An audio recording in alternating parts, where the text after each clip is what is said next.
tuning into BaisWave.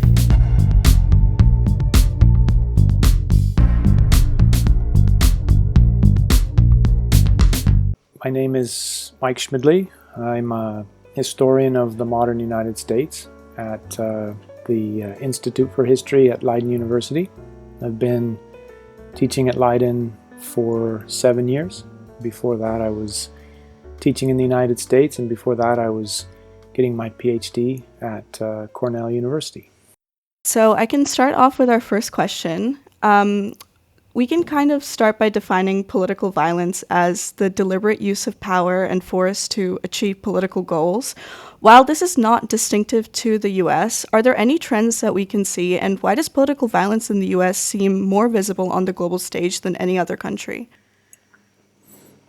Yeah, interesting. I think that the biggest difference that's probably obvious to most listeners and to most people in the world is the proliferation of guns in the United States.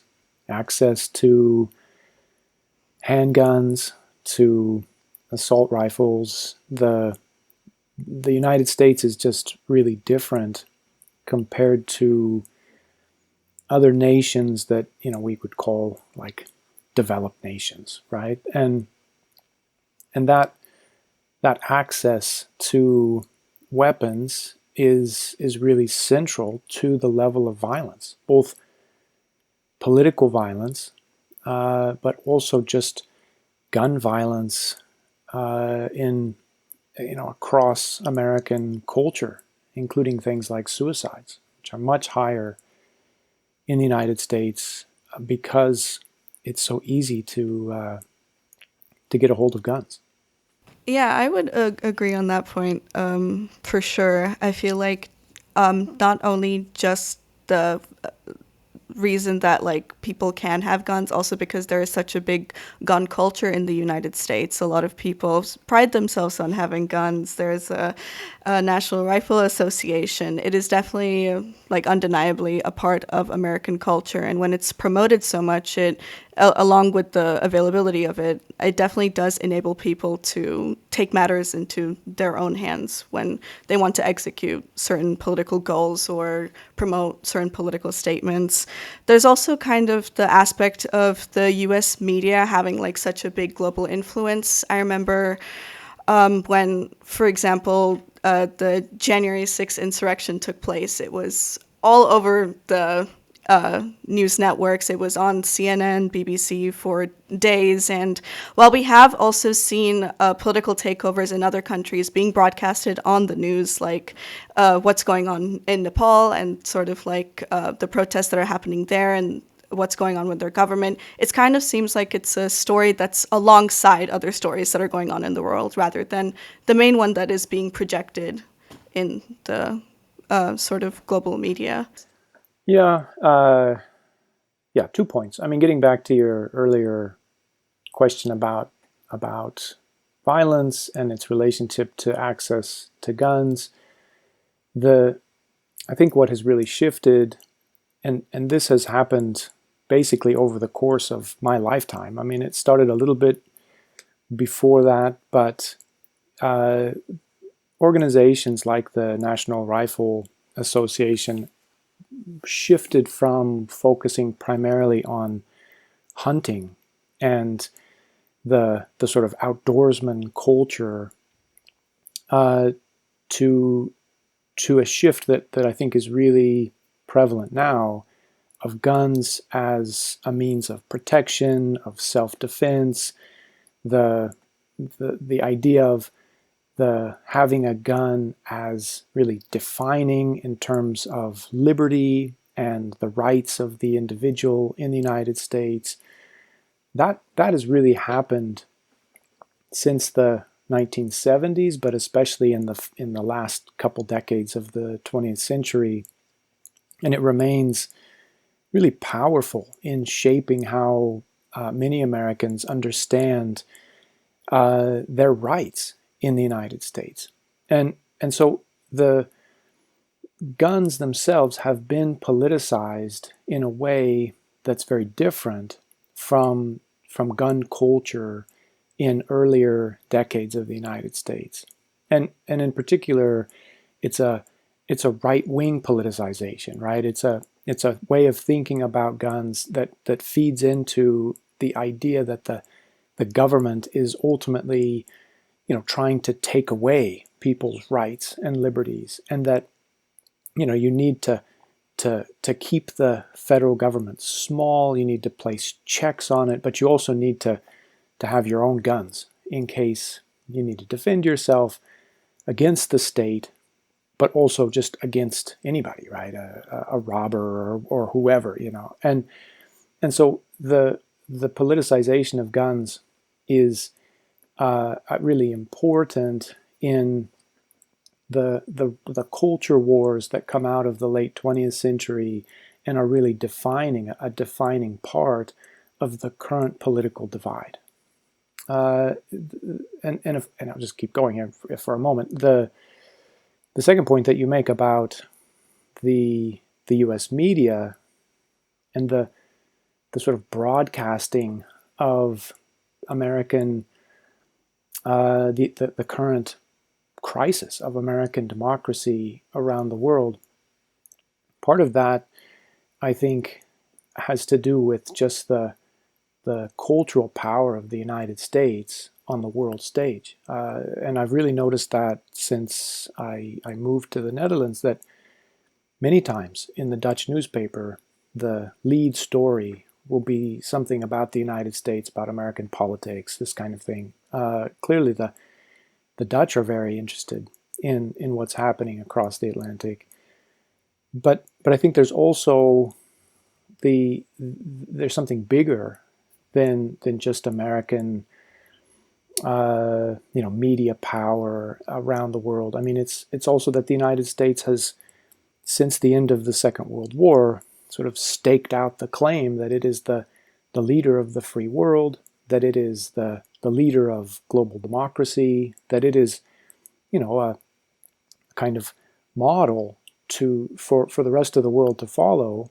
And this, of course, goes back in American history to ideas about American exceptionalism, sort of city on a hill, right? This has deep roots, but certainly now, as the United States enters into this really scary moment, this moment of political crisis, people are watching. They're interested. They're compelled to see where this ends up, because it seems so. It's such a backsliding from the way the United States, American leaders have tried to position themselves and their nation for decades. Yeah, definitely. Just what you said, the idea of America as like the leader of the free world, that is something that we did also kind of cover last year in U.S. history. The idea of like the American era of democracy and America being the leader of democracy, kind of taking over because Europe was so destroyed from the war, and it was their turn to sort of pick up the baton of liberty and lead the rest of the world into democracy, and taking that into their own hands. And also just can kind of seeing that influence in how they handled the rise of communism and things like that. But I mean, kind of steering back to our original topic of political violence, as you said, I mean, guns have been a part of U.S. history for a very long time, and so has political violence. I mean, from the Civil War to the assassinations of JFK and MLK, and now the current murder of Charlie Kirk, who was a right-wing political figure. Political violence has been a big tragic aspect of U.S. history. But however, like, do you think that current acts of violence seem much more aggressive? At least that's kind of my perspective on it. Like, the situation is uniquely worsening. It seems like it's definitely more in our faces in general. I'm not sure. And I think it really depends on your position in the United States. So think about African Americans, for example. African Americans during the period of slavery. Slavery was maintained through horrific violence, right? In areas of the United States where Slavery was less prevalent. There was still intense racism that often was, systems of segregation, de facto segregation, where that kind of system was maintained by violence. And then after the end of slavery, after the Civil War, throughout the Jim Crow era, violence was the defining feature of the formal system of segregation that emerged in the late 19th century. And you mentioned the assassination of Martin Luther King. For many civil rights activists, that was not a kind of change from the past. That was a continuation of the ongoing violence that civil rights activists had experienced for most of since the onset of segregation in the late 19th century. And so I think if you're thinking about political violence today, it's really instructive to think about American history and how different groups in American society understand American democracy and their position in it, and their own claims to full citizenship. Now, I think what's maybe different today is the degree of political division in the United States. It increasingly is seen as more than just politics. It's more than just we disagree on political issues, and it has become a more totalizing worldview, so that lots of people for Thanksgiving are not inviting family members that don't share their political views, right? That it's not something that can be sort of set aside in order to have a special holiday meal. And I think that sense of of American democracy really at the breaking point, as Americans see other Americans who don't share their political views as not just sort of the other side or different, but as incompatible. Like you cannot understand how they think, and therefore compromise becomes impossible. In that context, I think that political violence today is, it's really scary, right? Because it becomes the kind of extreme reaction to this kind of division. I think that's amplified by social media, which pushes people to the margins. And of course, it has been accelerated enormously by Donald Trump, right? Donald Trump has made his political career out of extremism, out of othering people he disagrees with, out of attacking people of color, immigrants, the LGBTQ community, right? He has his whole political agenda is based around fear mongering, and so that I think people are really worried about their safety in a political moment where that kind of rhetoric has become commonplace. Yeah, I completely agree with those points. I feel like personally, from my perspective, I do obviously use social media a lot, and I feel like not only can this worsen that kind of polarization that you've said, but it can also lead to extreme radicalization of young people. As we've seen in the case of Charlie Kirk, the shooter was known to frequent really radical online spaces. And not only can that circulate the videos and rhetoric that these groups sort of like spread out, but it can just seep into like people's everyday lives. Like you said, people not wanting to invite other people for family events, family holidays, creating divisions between people that might not have existed to the extreme extent that it is now, like in previous eras. And that kind of leads me into my next question. I I wanted to ask that, do you think that this political violence that we've seen is kind of a left or a right-wing issue, or do you think it's a symptom of a greater problem? I think it's misleading to describe what has happened as political polarization, because that polarization sort of means that both the right and the left have moved equally to the far ends, right, to the poles. And what has actually happened is that the right has gone to the extreme, right? There has been a radicalization of the American right that is part of a process that you can take it back pretty far to for example the John Birch Society during the Cold War. But I think for our purposes this is a more modern phenomenon starting in the 1990s.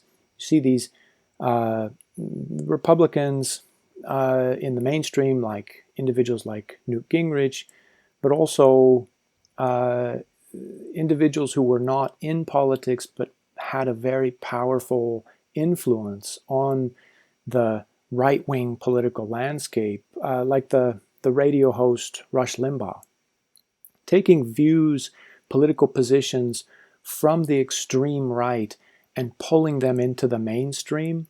That's the foundation on which Trump has built his political project. And there isn't really anything comparable on the left. There is an enormous amount of fear mongering from the MAGA movement and just the Republican Party in general about the far left, and that's been the case, for decades, right? You could take it back to the late 19th century with the fear of anarchists and the first Red Scare, the fear of communism in the early 20th century, the fear of communism in the McCarthyism era, all through the Cold War. The conservatives were using the fear of communism as a way to advance their own political project. That's nothing new.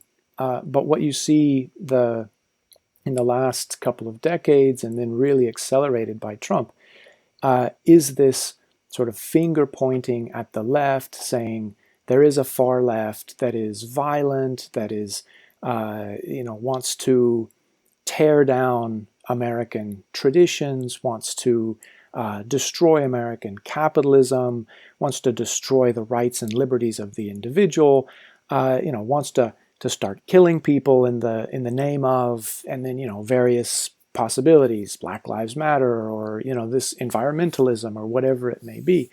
And the reality is that doesn't really exist in any sort of movement form. I mean, yes, there are radicals on the left, there are some violent groups on the left, but there's nothing on the left that compares to the mobilization of the far right. And you see that in the January 6th insurrection, but even well before that. You see that in the dozens and dozens of groups, militias, non-state organizations that were mobilizing in the early 21st century. And I'm talking about groups like the Proud Boys that had a clear far-right ideology. They had a clear critique of the kind of the problems that they identified, and they had a vision for the kind of America that they wanted to create. And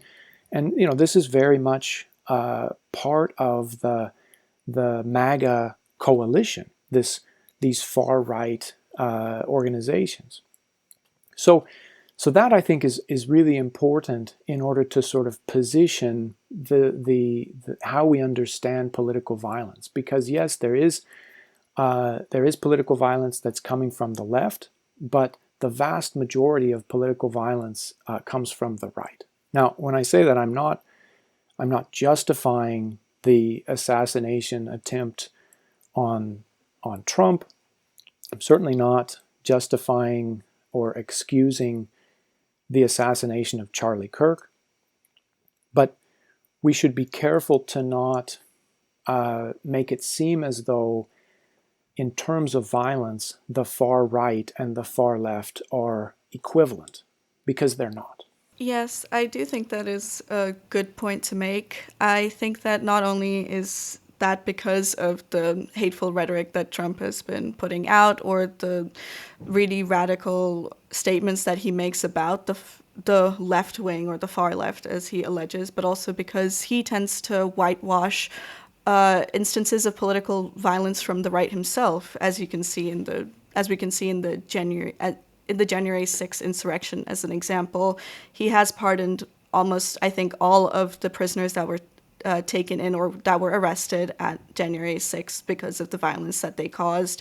And also him firing anyone that would contest him about the 2020 elections, that people that claimed that they were free and fair were fired or excommunicated from the Trump circle, as well as anyone that went against January 6th or said that it was not a peaceful protest, as Trump said. So it works two ways, in the way that Trump sort of demonizes the left, but also whitewashes all of the actions on the right at the same time. Yeah, that's certainly true. And we could talk at great length about Trump's anti-democratic actions. I mean, they're just there's so many. It's a really scary moment. It's a really dangerous moment in terms of the future of American democracy. I think it's also worth pointing out that in the immediate aftermath of Charlie Kirk's assassination, many commentators pointed to Kirk as exemplifying the sort of democratic ideal, right? He was a guy who would go around and talk with usually college students, debate young people, and that was really held up in the media by both conservatives but also by the liberal media as this is how it should be done. He was a guy who really fits the bill in terms of what democracy looks like.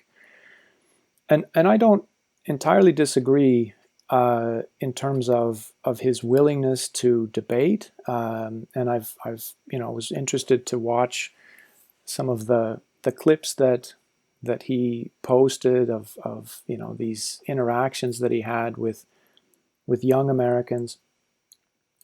But I think it's really problematic that he also,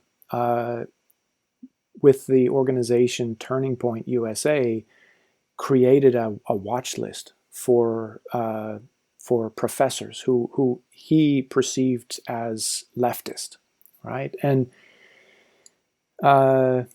if you go to the Turning Point website, you can just sort of scroll through. You can keyword search professors, who are listed as like terror supporters or LGBTQ or socialists, right?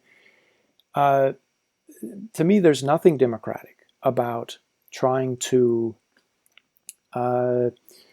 it's a form of doxing, right? It's sort of putting their names and their pictures online, but it's also an attempt to intimidate, and so that that's, I think, there's nothing democratic about that, and I think it's really problematic. And many of the individuals who were put on the list, experienced anxiety, had to take precautions out of fear that they could be targeted. Uh, so that's again not to excuse Kirk's assassination, but it is to say that that's also part of a far right agenda to try to silence the progressive left, and I thoroughly disagree with that. As someone who's interested in the maintenance of a working democracy. uh, Definitely agree on that point, that there is that sort of double standard of what the right considers to be free and fair speech, like how Charlie Kirk would encourage debates with students on college campuses, but would also go and create that watch list of professors that's would be spreading like ideologies that he disagreed with. There's also a lot of deflection that does go on with the right as well, as we can see with like Charlie Kirk's tragic death. A lot of the Republicans or people on the right have used that as an excuse to continuously deflect off of problems that left-wing or Democrat lawmakers and individuals have brought up, specifically in the case of the Young Republican group chat leak, where a lot of people within those group chats were caught to have been using very inflammatory, racist, homophobic, and ignorant language.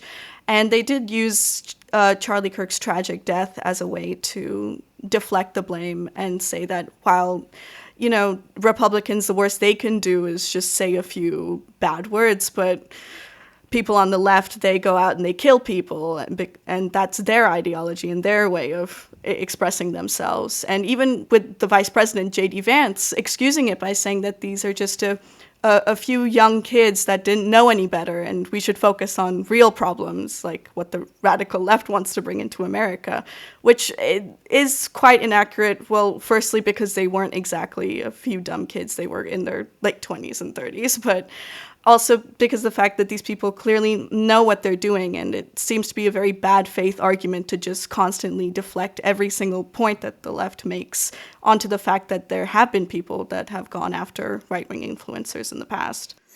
And I think that going along with that, I mean, the bigger issue is that Trump has, made this conscious effort to militarize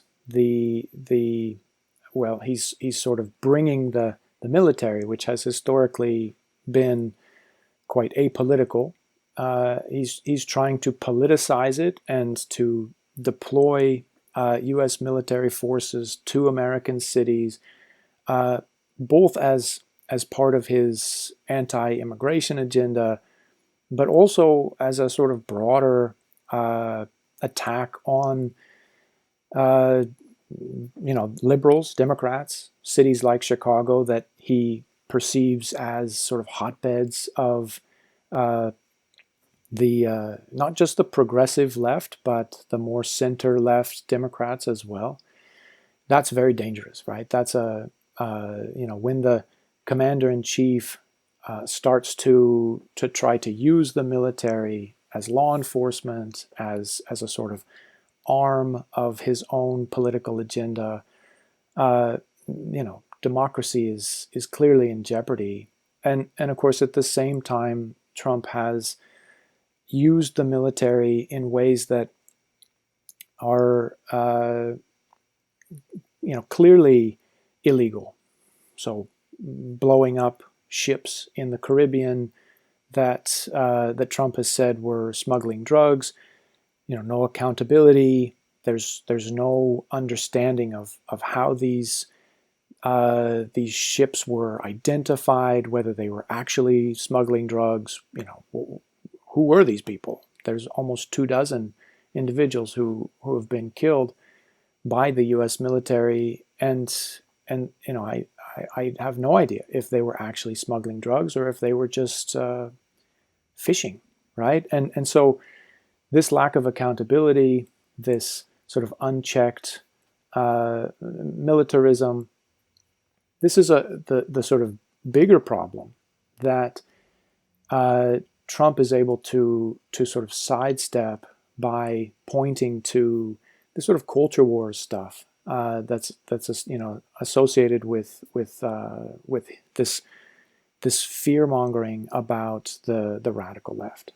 Thank you so much for joining us today. It was great to talk about political violence in the US and the relationship that it has with American democracy. Once again, thank you so much for joining us, and we hope to see you soon again.